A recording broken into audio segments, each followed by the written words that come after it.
ఏదైతే ఘోర ప్రమాదం జరిగిపోయిందో శ్రీకాకుళం జిల్లా కాశీబుగ్గ వెంకటేశ్వర స్వామి ఆలయంలో నిత్యం గోవింద గోవింద నామస్మరణలతోటి ఏంటి మొత్తం ఆలయం మొత్తం మారుమోగే ఆ పరిస్థితి మొత్తం మారిపోయి మొత్తం ఒకేసారి హృదయ విదారకంగా మారిపోయింది ఈరోజు.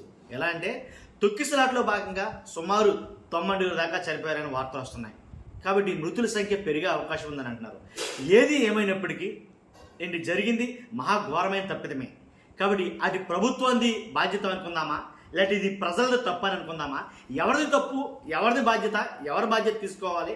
మాకు సంబంధం లేదని ఒకళ్ళు అంటామంటే, మాకు సంబంధం లేదని మరొకళ్ళు అంటామంటే కనుక ఈ రకంగా అయితే కనుక ఆంధ్రప్రదేశ్లో వరుస సంఘటనలు జరుగుతున్నాయి. అంతకు ముందేమో తిరుపతిలో 6 చనిపోయారు, దాని తర్వాత సింహాచలంలోనేమో 7 అనుకుంటా, సబ్జెక్ట్ కరెక్షన్. మొత్తానికి ఈ రకంగా ఆలయాల్లో తొక్కిసలాటలో చాలాసార్లు ఇలాంటి సంఘటనలు జరుగుతున్నాయి. అలాంటి సంఘటనే ఈ కాశీబుగ్గ ఆలయంలో జరిగింది. ఇది ఎందుకు చెప్తున్నానంటే మీకు వీడియో చూపించాలి. నేను తాజాగా ఒక వీడియో అయితే వచ్చింది. ఆ వీడియో ఇప్పుడు ప్లే చేస్తాను, చూడండి. అసలు ఎంత దారుణం అంటే చాలా ఇరుకుగా ఉంది. భక్తులైన ఆలోచించాలి కదండి. చాలా ఇరుకుగా ఉన్న ప్రదేశంలో 20,000 మంది దాటుకుని వెళ్ళాలంటే ఎంతవరకు సమంజసం? రైలింగ్ విరిగిపడిపోయింది. విరిగిపడిపోతే అక్కడ ప్రొటెక్షన్గా పోలీసులు లేరు, ఎవరు లేరు, కమిటీ లేరు, ఏమీ లేదు. ఎవరూ లేకుండానే జరిగిన ఘోర తప్పిదం. ఒకసారి చూడండి, ఆ వీడియో చూసి అర్థమవుతుంది మీకు. అది కూడా ఒక ఐరన్ స్టీలు రైలింగ్ ఉండే ఆ దాని మీద ఒకేసారిగా. అంటే అసలు ఇది ఎందుకు జరిగింది కారణం అని అంటే కనుక ఎవరో ఒకళ్ళు స్పృహ తప్పి పడిపోయారు. అక్కడ పడిపోయినప్పుడు ఊపిరాడిగా పడిపోయిన మనిషి బతికిందో చచ్చిపోయిందో మొత్తానికి ఆ పడిపోయిన తర్వాత ఎవరో పడిపోయారంట అని ఆ మాట స్ప్రెడ్ అవడంతో కంగారు పడ్డారు ఒకసారిగా జనమంతా కూడా.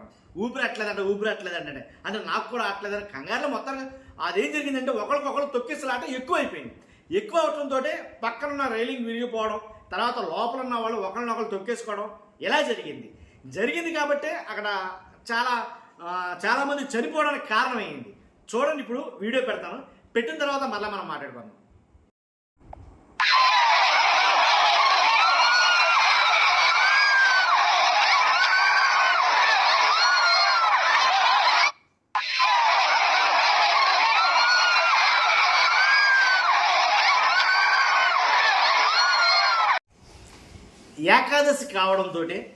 ఏకాదశి కావడంతో ఏంటి అందువల్ల ఎక్కువ మంది వాస్తవంగా అయితే ఉత్తరాంధ్రలో ఆ టెంపుల్ని, అంటే అది కట్టి 4-5 నెలలు అయినా కానీ ఉత్తరాంధ్రలో చిన్న తిరుపతిలాగా భావిస్తున్నారంట. ఆ టెంపుల్ని, వెంకటేశ్వర స్వామి ఆలయాన్ని, వెంకన్న స్వామి ఆలయాన్ని ఉత్తరాంధ్రలో చిన్న మినీ తిరుపతిలాగా, అండ్ చిన్న తిరుపతి దాంట్లో ఇంకా అలా భావిస్తున్నారంట. అలాంటి టెంపుల్లో ఒకేసారి వాస్తవంగా అయితే కనుక ప్రతి శనివారం వస్తున్నారంట. కొంతమంది ఈ విషయాన్ని చెప్పట్లేదు కానీ ప్రతి శనివారం ఆ టెంపుల్కి చాలామంది వస్తున్నారు. కానీ ఈరోజు వచ్చినంత జనం అయితే రావడం, ఈరోజు బాగా విపరీతంగా వచ్చి పడిపోయారు. కారణం ఏంటంటే కనుక ఆ టెంపుల్ నిమిత్తం చాలామంది ప్రచారం కూడా చేయడం జరిగింది. చాలా ప్రత్యేకమైందిగా, చాలా విశిష్టమైందిగా చెప్పడంతో ఫేస్బుక్లోను వీటిలో ప్రచారం జరగడంతో ఎక్కువ మంది వచ్చేసారు. రావడంతో అక్కడ తట్టుకోలేక జనం ఒకళ్ళకి రద్దీ పెరిగిపోయి ఏంటి వెళ్ళే ద్వారం వచ్చే ద్వారం ఒకేలాగా అయిపోవడంతో, వెళ్ళే ద్వారం అంటే వెళ్ళాలి, వచ్చేవాళ్ళు వేరే ద్వారం రావాలి, అలా కాకుండా వెళ్ళిన వాళ్ళే మళ్ళీ రిటర్న్ రావడంతో ఈ రకంగా అంటే కొంచెం రద్దీగా ఉండడంతో అవగాహన లోపంతో జరిగింది. కాబట్టి అక్కడికి వచ్చిన అధికారులు, నాయకులు కూడాను వాళ్ళు మాట్లాడుతూ ఉంటే చాలా మందికి ఆగ్రహం వ్యక్తం చేశారు. మహిళలు అచ్చెన్న గారు మాట్లాడుతూ ఉంటే ఆగ్రహం వ్యక్తం చేశారంట. కాబట్టి సదుపాయాలు ఏమంటే కనుక సదుపాయాలు ఎలా ఉంటాయి? ప్రభుత్వం చెప్తుంది ఏంటంటే అది ఒక ప్రైవేటు గుడి, అంటే ఒక భక్తుడు అతనికి మాత్రమే కట్టుకున్నటువంటి 15 ఎకరాల ప్రాంతంలో కట్టుకున్న ఒక గుడి అది. కాబట్టి అది దేవాదాయ శాఖకి సంబంధం లేదు. కాబట్టి అది ప్రత్యేకించి ప్రైవేట్ టెంపుల్ కాబట్టి ప్రభుత్వానికి సంబంధించింది కాదు. కాబట్టి మేము దాని మీద బాధ్యత తీసుకోలేకపోయాం అనేది మాట్లాడుతున్నారు. ఎందుకనంటే కనుక వాళ్ళు కూడా ఆ ఆలయానికి సంబంధించిన వాళ్ళు కూడా ఏమీ చెప్పకపోవడం, పోలీసులకి మాకు ఇలా పరిస్థితి కల్పించండి అని చెప్పకపోవడం కూడా ఏంటి దానివల్ల మేము వెళ్ళలేకపోయినా వీళ్ళు మాట్లాడడం. మొత్తానికి వాళ్ళు చెప్పింది వీళ్ళు చెప్పింది ఎవరు చెప్పినా కానీ అక్కడ జరగరాని ఘోరం అయితే కనుక జరిగిపోయింది. అదైతే చెప్పాలి ఖచ్చితంగా. కాబట్టి పోలీసులు లేకపోవడం, అలాగే కమిటీ వాళ్ళు పోలీసులకి ఇన్ఫార్మ్ చేయకపోవడం, కాబట్టి అది ఒక ప్రైవేట్ గుడి కావడం. ఇప్పుడు కొత్తగా జీవో తీసుకొచ్చారంట. ఏమనంటే కనుక ఇక మీదట ప్రైవేటుగా ఉండేటటువంటి ఏ టెంపుల్ అయినా సరే ఏదైనా టెంపుల్ సరే ఎక్కువ మంది జనం వస్తే కనుక అలాంటిది ఏదైనా చేయాలనుకుంటే కనుక ఖచ్చితంగా ప్రభుత్వానికి తెలియజేయాలి, పోలీస్ శాఖ అనుమతి తీసుకోవాలి, మరి ముఖ్యంగా దేవాదాయ శాఖ అనుమతి తీసుకోవాలి అనేది ఒక జీవో అయితే జారీ చేస్తామని చెప్పేసి ఆ డిస్ట్రిక్ట్ కలెక్టర్ మాట్లాడటం నేను విన్నాను. కాబట్టి ఏది ఏమైనప్పటికీ ఆ క్యూ లైన్లో కానీ అలాగే రద్దీ నిమిషం కానీ పైగా ఇదంతా జరిగింది ప్రమాదం ఓకే. జరిగిన తర్వాత వైద్యం అందక కొంతమంది చనిపోయారు అన్నారు. ఎందుకంటే ఒక గంట దాకా వైద్య సదుపాయం వాళ్ళకి జరగల, అంబులెన్సులు రాలా, డాక్టర్లు రాలా. కాబట్టి ఆ ఇన్ఫర్మేషన్ అనేది కొరవడి మరికొంతమంది రాలేదు, అందువల్ల ఇంకా ఎక్కువ అయితే నష్టం జరిగింది అని అయితే మాట్లాడతారు.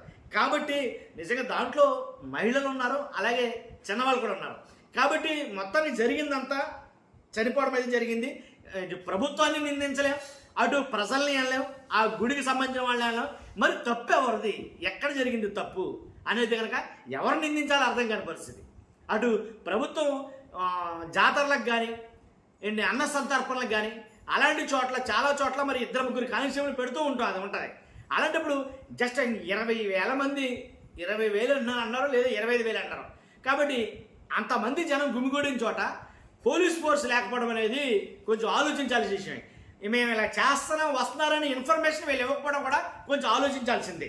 కాబట్టి జరిగింది అయితే అలా జరిగిందండి. మొత్తానికి అంటే వరుస సంఘటనలు ఏకాదశి రోజునే ఎందుకు జరుగుతుంది, తొలి ఏకాదశి రోజునే ఎందుకు జరుగుతుంది, లేకపోతే ఇలాంటి సందర్భాల్లో అంటే ముఖ్యమైనటువంటి ఘట్టాలు ఎలాంటి సందర్భాల్లోనే ఎందుకు జరుగుతున్నాయి ఇలాంటి ప్రమాదాలన్నీ కూడాను.